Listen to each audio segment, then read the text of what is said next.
Okay students, welcome back. हम case scenarios में थे, अब हम करने जा रहे case scenario question number 7। This is on non ethical considerations. Sir ethical का मतलब नहीं पता, नॉन एथिकल का मतलब कैसे बताऊंगा? बेटा एक बात समझिए, आपको मैं कोई प्लान कहता हूं जिसमें आपको बहुत फायदा होता है तो आप क्या बोलेंगे? हाँ सर मुझे वो प्लान, मुझे वो चीज करनी है, मुझे वो प्लान में फायदा है तो मैं क्यों वो चीज को छोड़ूं। तो मैं आपसे पूछता हूं कि क्या आपने पैसों के अलावा, जो आप फाइनेंशियल देख रहे हो, जो पैसा देख रहे हो, उसके अलावा आपने अपने बिजनेस एथिक्स, अपनी कंपनी में कुछ आप गलत नहीं कहोगे? जो आपने गीता पे हाथ रख के कसम खाया था कि मैं पर्यावरण की रक्षा करूंगा, मैं कुछ भी गलत तरीके से पैसे नहीं कमाऊंगा, जो आपने कसम खाई थी, क्या वो कसम तोड़ रहे हो? हाँ सर। तो मुझे क्या करना चाहिए? जब मैं फाइनेंशियल फायदे देखता हूं अपने, मुझे ये भी देखना चाहिए क्या इसकी वजह से किसी और को कोई नुकसान तो नहीं हो रहा है, क्या पर्यावरण को कोई नुकसान हो रहा है, क्या मैं कोई पेनल्टी मैं कोई ऐसा लॉ तो नहीं तोड़ने जा रहा हूं जो कि कानून बना हुआ है, क्या मैं कोई कानून तोड़ रहा हूं? मुझे हर एक चीज देखनी चाहिए, तब जाके वो डिसीजन, जो प्लान में देख रहा हूं, वो सक्सेसफुल मेरा होगा। क्योंकि ऐसा ना हो सर कि अगर मैंने कोई लॉ तोड़ा है, मैंने कोई कानून तोड़ा है, तो कानून की जो मुझे बाद में सजा मिलेगी उसका जो मुझे भुगतान करना होगा, मुझे दो तरीके से करना होगा। पहला पीनल कॉन्सिक्वेंसेस, जो मुझे जुर्माना भरना होगा, या फिर और सेकंड होता है नाम खराब होना। आपने देखा होगा पेपर में नाम आता है गलत गलत कंपनीज का जो गलत तरीके से अपना काम करती है, तो इन्वेस्टर्स का वो कंपनी से भरोसा उठ जाता है और लॉन्ग टर्म पे उनके इन्वेस्टर्स उन पे भरोसा नहीं रखते, उनका माल बिकना बंद हो जाता है और वो कंपनी धीरे धीरे मार्केट से आउट हो जाती है। तो आपको शॉर्ट टर्म में देखना है तो आप कभी बोलते हो कि हाँ थोड़े बहुत पैसे मिल रहे, कमाई हो रही है, वो चीज को कर लेते हैं, भले ही उसमें थोड़ा सा रिस्क है, लेकिन कोई भी कंपनी अगर लॉन्ग टर्म देखती है तो उसे दोनों चीजों का ध्यान में रखना चाहिए। तो ये क्वेश्चन हमें यही चीजें समझाता है, ये टॉपिक हमें यही चीजें समझाता है। आइए सर क्वेश्चन की तरफ चलते हैं। हमारी कंपनी का नाम है एबीसी, जो कि स्पेशलाइज करती है मैन्युफैक्चर करने में chemical intermediaries in a very competitive business environment. Sir chemical जैसे कि आपका जो डिटर्जेंट्स होते हैं, आपके जो भी होते हैं ना, वो विनेगर वगैरह, जो ये सब केमिकल्स होते हैं, वो हमारे बनाने का काम है। एबीसी एक पब्लिक लिस्टेड कंपनी है सर, हमारी लिस्टेड कंपनी है, जहां पे हमारे जो शेयर होल्डर्स है वो हमारे इंस्टीट्यूशनल इन्वेस्टर्स है। जैसे कि हमारे पास में कौन कौन लोगों ने पैसे इन्वेस्ट किए? म्यूचुअल फंड्स ने पैसा इन्वेस्ट किया, वाह वाह वाह। हमारे बैंक्स हम पे पैसा लगाती है, इंश्योरेंस कंपनीज ने हमारी कंपनी पे पैसे लगा के रखे हैं। तो भाई काफी नामी कंपनी हम लोग, ठीक है ना। आइए आगे देखते हैं। It is located in water square, water sir पानी की बात कर रहे हैं, पानी, और ये स्केयर लिखा है उसने, स्केयर मतलब कि कमी। सर ऐसी जगह पे हमारी फैक्ट्री है जहां पे हमारा मैन्युफैक्चरिंग होता है, जहां पे पानी की किल्लत है, कमी है। ओके आगे देखते हैं। There are restrictions on the tapping and usage of the ground water under relevant laws. आपका सर जो पानी होता है ना, उसके लिए हमारे कानून में कुछ व्यवस्था है, आपको कानून तोड़ना नहीं है। अगर कानून तोड़ते हो तो आपको पेनल्टी भरनी होती है। Penal provisions of the law will apply in the case of violations. अब सर वो बता रहे कि अगर आपने तोड़ा तो आपको पेनल्टी भरनी होगी। The production process requires water, an amount of water that the company is limited to 19,000 kilolitre. Sir हमारे पास में ना एक लिमिटेशन है, हमारे पास में ना जो इंस्पेक्टर है, फिर जो भी पानी की हमारे पास में रेगुलेशन है, रेस्ट्रिक्शंस है, वहां पे क्लियर दिया हुआ है कि हम कितना पानी यूज कर सकते हैं। हम 19,000 किलो लीटर्स हम यूज कर सकते हैं ज्यादा से ज्यादा। सर मैं आपसे एक बात पूछता हूं सर, 19,000 क्या है? 19,000 लीटर है क्या? सर नहीं, 19,000 लीटर्स नहीं है। एक लीटर जो आप गाड़ी में तेल भराते हो, आप वैसे इमेजिन कीजिए। 19,000 लीटर्स की बात नहीं कर रहा हूं, देखो ये हो गया 19,000 इंटू, और हमारे हैं 19,000 किलो लीटर्स, और एक किलो में आता है 1,000 लीटर्स। तो हमारे कितने हो गए सर? ये 1 9 1 2 3 4 5 6, 3 के बाद फिर 2 के बाद फिर अगले 2 के बाद, यानी कि 1 करोड़ 90 लाख लीटर आपको पानी यूज कर सकते हो मैक्सिमम अपनी फैक्ट्री में, कुछ भी आप काम कीजिए, ठीक है ना। आगे देखते हैं। अब ये देखिए, परचेस ऑफ द वाटर। आप क्या बोलेंगे? सर देखो ना, अगर मुझे पानी की यहां पे मेरी पास कमी है तो मैं काम करूंगा, खरीद लूंगा। लेकिन ये जो है ना, पानी काफी स्केर्सिटी में, आपको पानी मिल रहा है, बहुत बड़ी बात है। यहां पे आपको पानी मिलना एक बहुत बड़ा मुद्दा है। इराटिक मतलब कि मिले ना मिले, अनयूजुअल है, बहुत ही मुश्किल से आपको अवेलेबल होता है। और दूसरी बात, अगर आपको गलती से मिल भी गया, तो जैसे कि आज मार्केट में किसी भी दवाई के लिए 2,000 की चीज 50,000 में मिल रही है, वैसे ही आपकी ये जो है ना पानी, जो आपको इतना सस्ता मिलता है ना, वो भी उसकी कीमतें भी आसमान छू रही है। तो इतना महंगा है भाई, मजाक मत समझो, ठीक है ना। आगे देखते हैं। The company manufactures two type of chemical, product A and product B। Sir हम दो केमिकल्स बनाते हैं, A and B, हमारे कंपनी के प्रोडक्ट से ध्यान रखना। और ये हम जो बेचते हैं ना, ये हम किलोग्राम्स में बेचते हैं। सर जैसे कि हमारा जो प्रोडक्ट बनके तैयार होगा, हम वो बेचते हैं ना, एक क्वांटिटी, दो क्वांटिटी, हर एक क्वांटिटी हमारी जो बिकती है वो किलोग्राम्स में बिकती है, ध्यान रखना। ओके, कंपनी प्रोसेस में है बिजनेस प्लान 2021 के बनाने के, क्योंकि ठीक है चलो, based on the actual operating data for 2020 and taking into consideration inflation and possible prices. Obviously sir हम अगले साल का बजट बना रहे कि हम क्या अचीव करना चाहते हैं, हमारा बिजनेस प्लान क्या होना चाहिए। जैसे कि हम सेल्स, अपना प्रॉफिट सब डिसाइड करते, तो ये कंपनी भी डिसाइड कर रही है। अब सर पिछली बार जो मैंने कमाया था उसमें इन्फ्लेशन और बाकी चीजें जोड़ के मैं अपना अगले साल के प्रॉफिट में मुड़ने वाला हूं। Okay, following product costing have been arrived at. Sir मुझे कॉस्टिंग की बात क्यों कर रहे हो बेटा, मैं आपसे एक बात पूछूं। हाँ सर, कोई भी आप कभी भी बजट बनाते हो कि मैं ये एसी का रिमोट है ये कितने में बेचूंगा, आपका इसका मैन्युफैक्चरिंग है, तो पहले आप ये डिसाइड करेंगे कि इसकी कॉस्टिंग कितनी है। अगर ये मुझे 50 रुपए का पड़ता है तो मैं मार्केट में कम से कम 50, 60, 70, 80 का डिसाइड करूंगा। अगर इसकी कॉस्टिंग आपको पता नहीं तो आप इसे बेचेंगे कैसे। तो step number 1 is what we are trying to calculate the costing of the product and after that we will decide the selling price. ठीक है ना। तो कॉस्टिंग की डिटेल्स आपके पास में देखिए। उसने बोला है सर कि मेरी जो कैपेसिटी है, कैपेसिटी को प्लीज लिख लीजिए, दिस इज औकात। आपकी कैपेसिटी ज्यादा से ज्यादा आप कितना मैन्युफैक्चर कर सकते हैं आपके पास में गिवन स्पेस के हिसाब से कहिए या फिर रिसोर्सेज के हिसाब से कहिए। आप 8,25,000 kg बना सकते हैं प्रोडक्ट ए के, प्रोडक्ट बी क्या बना सकते हैं 9,30,000 kg। ठीक है ना बात है। ओके सर, ये तो बनाने के बाद हम इसे बेचेंगे भी, तो सेलिंग प्राइस हमने डिसाइड किया है कि हम 2,000 रुपए में 1 किलोग्राम बेचेंगे केमिकल ए का, और 1,000 रुपए में हम केमिकल बी का 1 किलोग्राम बेचने वाले हैं। इनको बनाने के लिए हमें खर्चा भी आएगा हर एक यूनिट के ऊपर में, वो है हमारा variable cost, that is 1500 for chemical A and 1650 for chemical B. अब ये बात ध्यान से सुनना, यहां पे इंटरप्रिटेशन की बात बहुत ध्यान से है ना, मेरी बात सुनिए। यहां पे क्या बोला है सर उसने, वाटर लीटर पर किलोग्राम। सर मुझे बताइए कि हमारे जो प्रोडक्ट्स बनके तैयार होंगे, जो बिकने वाले हैं, वो किलोग्राम्स के बेसिस पे बिकेंगे, है ना। किलोग्राम, 1 किलोग्राम के लिए आपको 2,000 रुपए, दूसरे किलोग्राम के लिए 2,000, 2 के लिए आपको 4,000 मिलेंगे। ऐसे बेचते जाओगे तो आपको पैसे मिलेंगे। मैं आपसे पूछता हूं कि हर 1 किलोग्राम के ऊपर में आपको कुछ पानी भी लगेगा। ये जो आप केमिकल बना रहे हो ना, ये केमिकल को बनाने के लिए आपको पानी एक वेरिएबल कॉस्ट कहिए या फिर एक वेरिएबल एक हिस्सा, एक कंपोनेंट आपके केमिकल को बनाने में लगने वाला है। तो 1 किलोग्राम का आप कोई भी केमिकल ले लीजिए, समझ लीजिए कि हम एक ही बात करें तो उसको बनाने में आपको 12.5 लीटर पानी लगेगा। हमारे पास में कितने पानी की कैपेसिटी कुल मिला के 19,000 किलो लीटर्स, यानी कि 1 करोड़ 90 लाख हमारे पास में लीटर है पानी का। तो ये बता रहे कि आपको हर 1 केजी के लिए आपको 12.5 लीटर लगेगा ए के लिए, और बी के लिए आपको 10 लीटर लगेगा बी के लिए। आगे देखते हैं, बहुत ध्यान से सुनना, इंटरप्रिटेशन में गलती मत करना, हम तेजी से आगे बढ़ रहे हैं, तो प्लीज कोई पॉइंट मिस हो जाए तो प्लीज पीछे जाके देख लेना। Another relevant income tax law, company कह रही है कि आपका अगर इनकम टैक्स लॉ, जैसे कि भारतीय इनकम टैक्स जो हमारा इनकम टैक्स 1960 है उसके हिसाब से भी देखें, तो अगर आपका 250 करोड़ तक के आपका टर्नओवर सीमित है या फिर उससे कम है, तो हम क्या बोलते हैं कि आपको टैक्स रेट लगेगा 25% का। Getting it. और अगर आपका 250 करोड़ या फिर उससे ऊपर चला गया, देखो 250 करोड़ या उससे कम है तो आपको 25% टैक्स लगेगा। अगर आपका 250 करोड़ के ऊपर आपका टर्नओवर जाता है तो आपको 30% इनकम टैक्स है। हर 100 रुपए कमाने में 30 रुपए सरकार को देने होते हैं अगर 250 करोड़ के ऊपर है तो। अगर 250 करोड़ या फिर 250 से कम है तो आपको क्या होता है, आपको 25% पे इनकम टैक्स लगता है।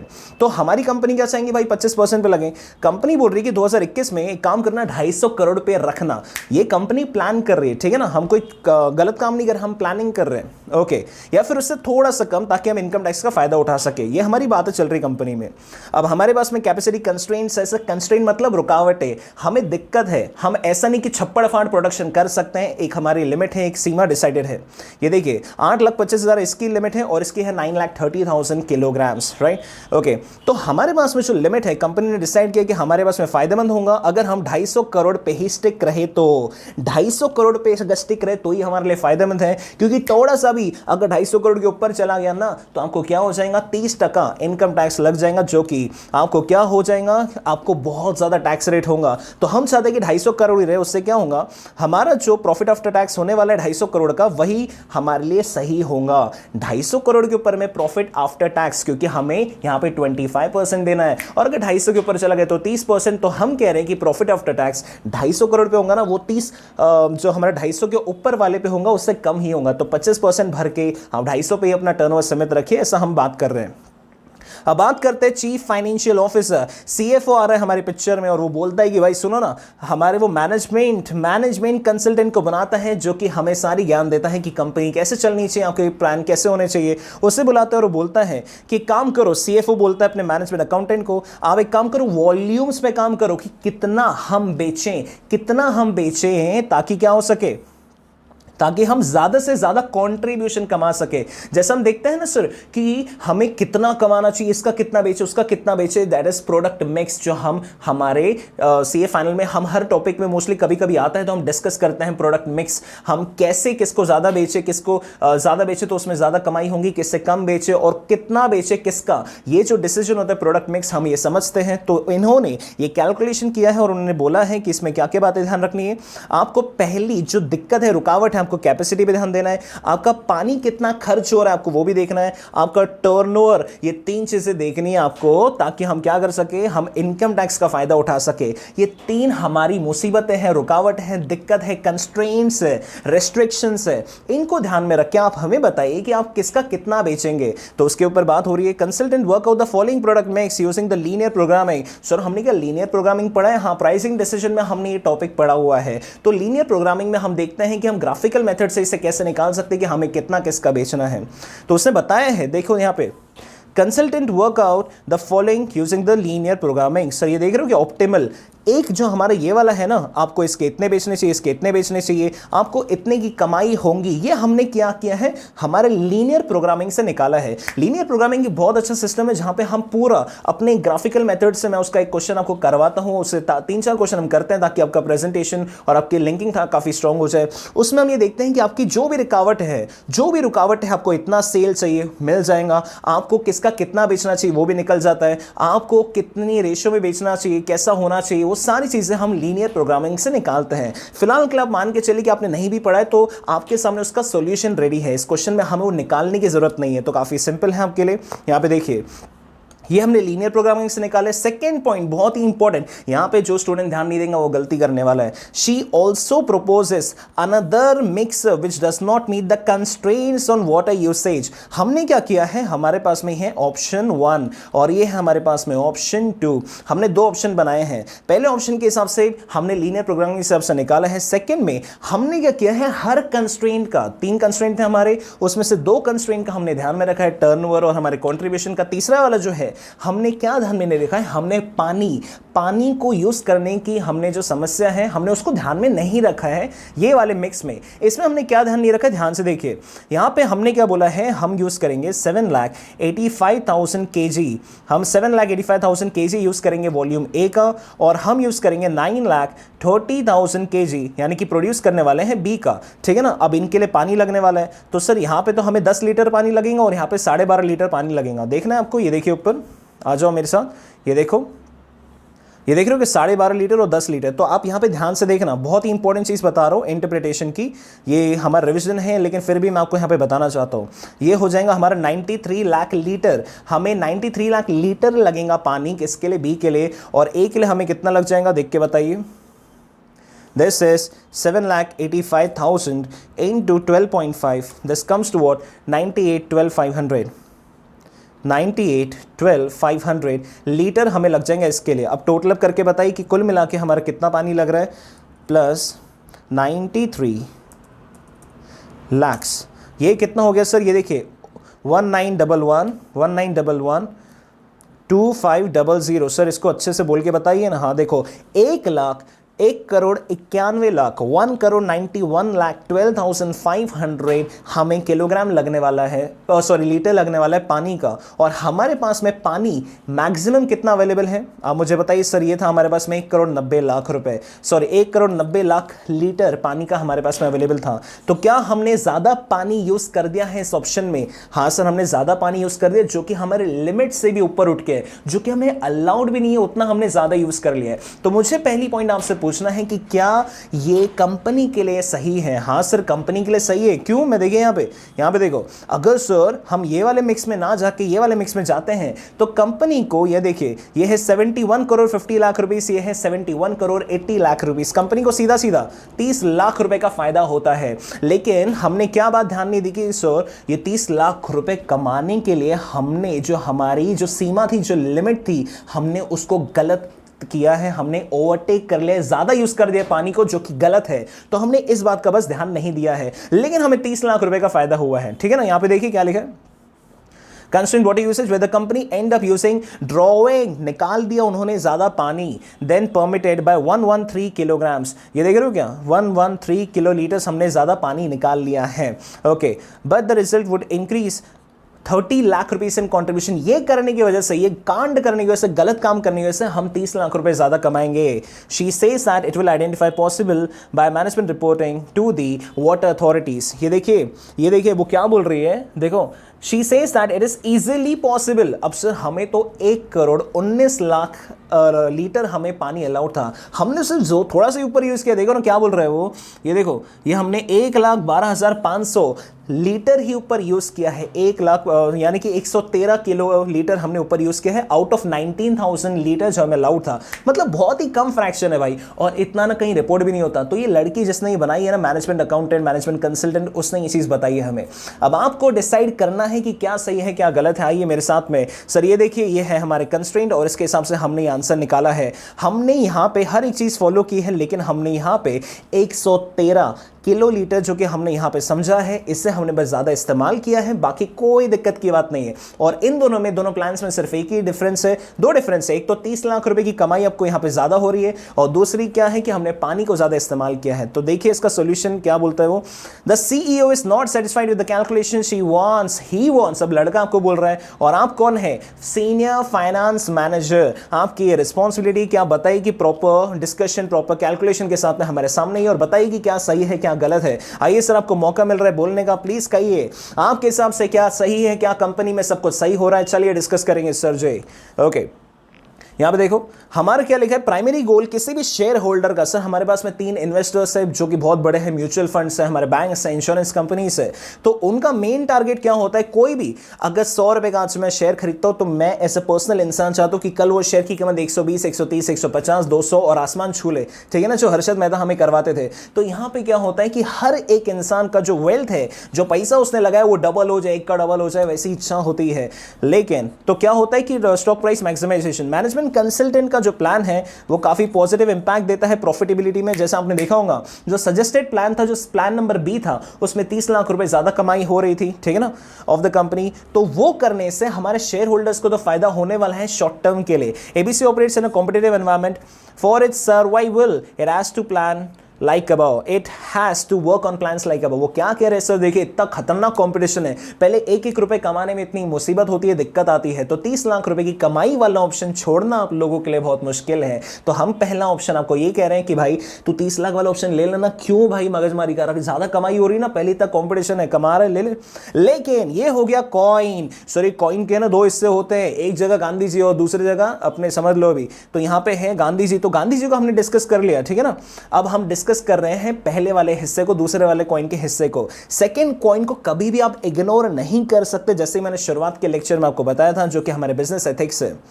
It is easily possible to manage drawing of the excess water, but it is not an ethical practice as the company has a responsibility towards the natural resources like water and protecting the environment. पानी की समस्या बहुत बड़ा मुद्दा है साहब। अमिताभ बच्चन, बड़े बड़े लोग आजकल पानी की बात कर रहे हैं, और हमें पर्यावरण की भी सुरक्षा करनी चाहिए, उसकी रक्षा करनी चाहिए, है ना। तो ये वाला जो हिस्सा, इससे हमें छोड़ना नहीं चाहिए। बहुत ध्यान से देखना। बिसाइड्स अ व्हिसल ब्लोअर, जो हमारी जानकारी बाहर पहुंचाते हैं। अब तो आपको पता है कि हमने सिर्फ और सिर्फ 113 किलोग्राम ज्यादा पानी यूज किया है, लेकिन हमारी कंपनी में जो ग्राउंड लेवल पे जाके किसी ने अगर घूस खा के या फिर हमें बाहर गलत इंफॉर्मेशन दे दिया, फिर बता दिया कि हम ये लोग काम कर रहे हैं, ऐसा काम कर रहे हैं, गलत काम कर रहे हैं, तो भाई हमारी कंपनी में तो ताले लग जाएंगे, हमारे पास में इंस्पेक्टर घुस जाएंगे, वाटर अथॉरिटीज वाले। Land up in trouble in terms of penalties, पैसा लगेगा भैया। और ये जो पेनल्टी है ना, ये इनकम टैक्स में डिसअलाउ होती है, ये तो आपको पता ही है सर। इनकम टैक्स में पेनल जो भी आप एक्सपेंसेस करते हो, जो कि लॉ के अगेंस्ट जाके आपको खर्चे लगते हैं, उसका आपको इनकम टैक्स में फायदा नहीं मिलता है। सिंपल टर्म्स में बताऊं तो सर, जो खर्चे होते हैं ना, हमें खर्चे जितना ज्यादा करो उतना हमें फायदा होता है, ताकि हमें टैक्स कम लगे, प्रॉफिट कम शो हो। तो वैसे ही इस केस में आपको जो खर्चे हैं वो अलाउ नहीं होंगे, वो खर्चों को बुक से ही हटा देंगे भाई, अलाउड ही नहीं है, ठीक है ना। तो ये हमारे पास में फायदे की सौदा भी नहीं है अगर पेनल्टी लग गई तो कल सुबह। तो it is possible that such a violation may be reported in media. Sir TV में आ जाएगा, जी न्यूज, आज तक, हर जगह हमारे रिपोर्ट हो जाएंगे और इससे क्या हो जाएंगे, कंपनी का नाम खराब होगा। इससे क्या होगा, इन्वेस्टर्स हमारे शेयर से दूर चले जाएंगे क्योंकि हम एथिकल गवर्नमेंट्स इश्यूज में फंस चुके हैं। तो कंपनीज पे लोगों की जो नजर होती है कि हम इस कंपनी में पैसा नहीं लगाएंगे, स्टॉक प्राइसेस में हम वहां पे इन्वेस्ट करना बंद कर देंगे। The company will face challenges in obtaining other government approvals. फिर कंपनी का नाम खराब होगा ना, तो 100 बार गवर्नमेंट ऑफिशियल्स भी सोचेंगे इसको अप्रूवल दे के नहीं दे, भाई हर बार ना पलट जाता, ये अपना काम अच्छे से नहीं करता, he is not a very good company, he is not following the corporate governance norms and he is not a very good company. ठीक है ना।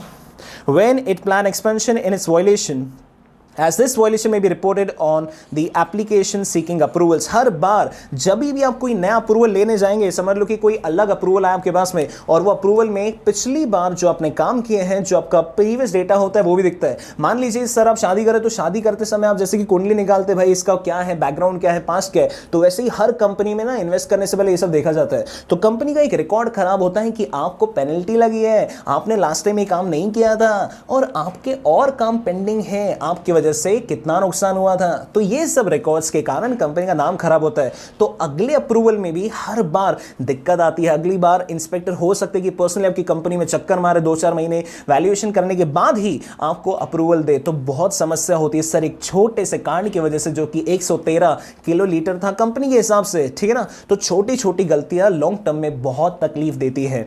आइए सर ओवरऑल कंक्लूजन की बात करेंगे। May be ABC would earn profit in short run but tarnish the image of the company in long run. आपकी लंबे समय ना बहुत बुराई होने वाली, बहुत नुकसान होने वाला है। शॉर्ट टर्म में कमा लोगे लेकिन लॉन्ग टर्म में नुकसान ही नुकसान है जी।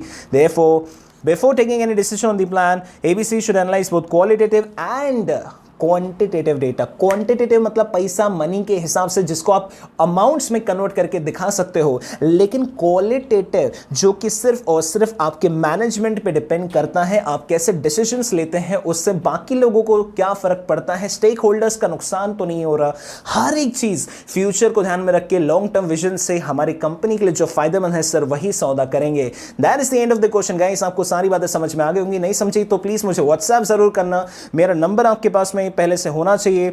My number is 7507106467। Do WhatsApp me on this number guys. आपको कोई भी दिक्कत हो या फिर आपको ये लेक्चर्स पसंद आ रहे तो प्लीज मुझे मोटिवेट करने के लिए इसमें जरूर अपने रिव्यूज मेरे साथ में शेयर कीजिए। चलिए सर नेक्स्ट क्वेश्चन में मिलते हैं।